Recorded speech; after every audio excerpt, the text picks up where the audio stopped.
Hi అండి అందరికీ. ఈరోజు మన రెసిపీ వచ్చేసి బెండకాయ కూర. కొంచెం ఫ్రై లాగా, డీప్ ఫ్రై కాదు, మామూలు కూర. ఎలా చేయాలో చూద్దాం.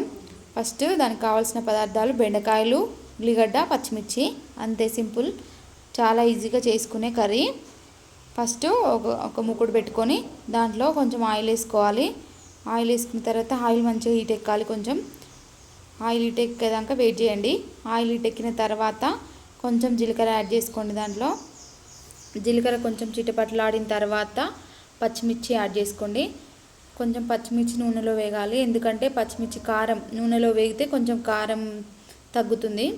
నూనెలో మంచిగా వేగినాక ఉల్లిగడ్డలు యాడ్ చేసుకోవాలి. కొంచెం పచ్చిమిర్చి మంచిగా వేగిన తర్వాత ఉల్లిగడ్డలు యాడ్ చేసుకోవాలి.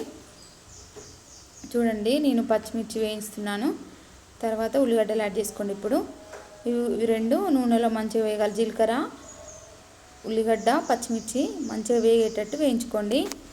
వేయించుకున్న తర్వాత అల్లం వెల్లుల్లి పేస్ట్ వేసుకోండి. కొంచెం సరిపోతుంది అల్లం వెల్లుల్లి పేస్ట్. తర్వాత పసుపు, రెండు వేసుకొని మంచిగా కలుపుకోండి. పసుపు నూనెలో మంచిగా వేగాలి. అల్లం వెల్లుల్లి పేస్ట్ ఈ రెండు మంచిగా వేగేటట్టు మంచిగా కలుపుకోండి.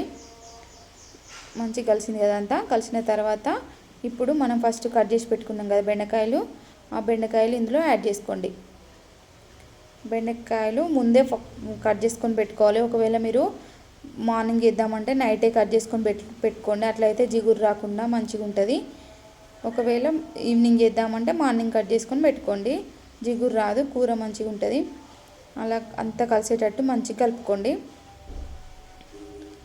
మూత పెట్టుకోకుండా ఉంచుకోండి. మూత పెడితే మళ్ళీ అంతా ముద్దగా అయిపోతుంది. ఇప్పుడు కొంచెం సాల్ట్ యాడ్ చేసుకోండి.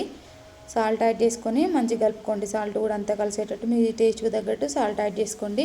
అదంతా మంచిగా కలిసేటట్టు కలుపుకోండి. చూడండి, ఫస్ట్ కొంచెం జిగురులాగా ఉంటుంది, మొత్తం లాస్ట్కి అయిపోయే వరకు జిగురు పోతుంది మంచిగా.